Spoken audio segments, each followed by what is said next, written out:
We just found out our son made dark humor TikToks about his sister's death, and now we're thinking of kicking him out because of all the pain and grief this brought back to the surface.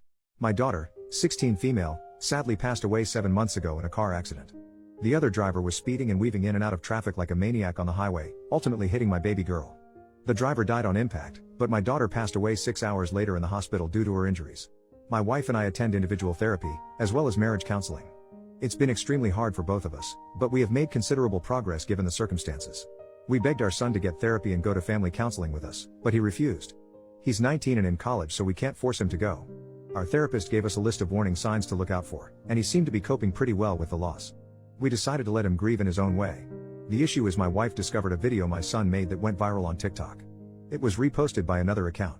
It was a dark humor video.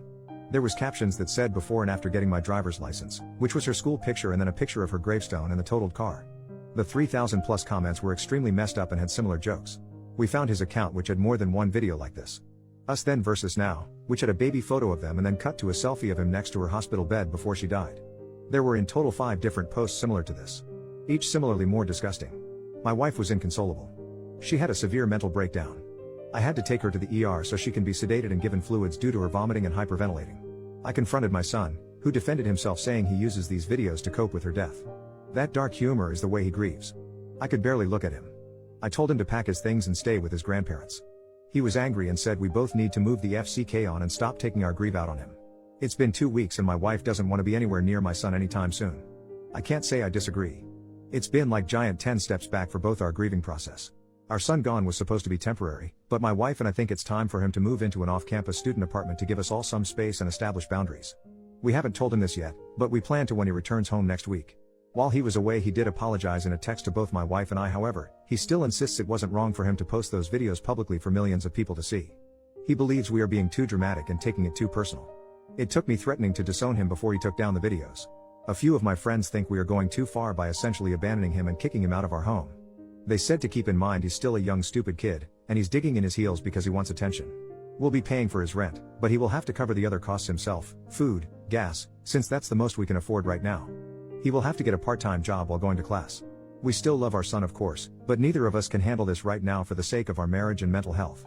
Honestly, I think I need to put my wife first here, and if that means he needs to leave, then I'll do that for her. Plus he's 19, turning 20 soon, so it's not like he's a child. I just feel sort of guilty still and would like some outside thoughts. Update. Firstly, I'd like to send a sincere thank you to everyone who not only commented, but read my original post. This is a very dark and vulnerable time for my family.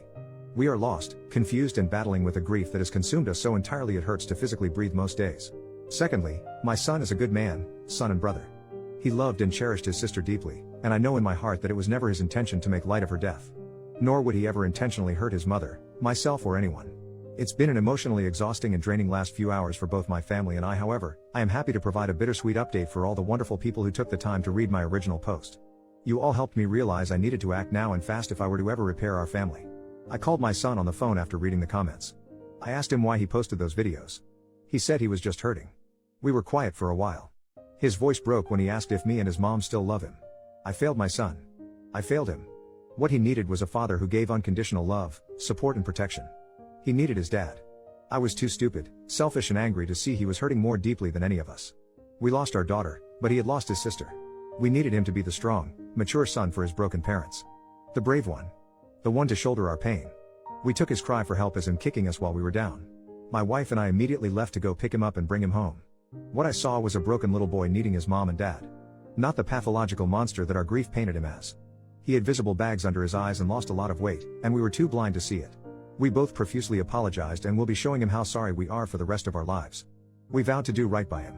We all cried together on the couch for a while. Our son is taking a year off of school to heal and work on his mental health by his request.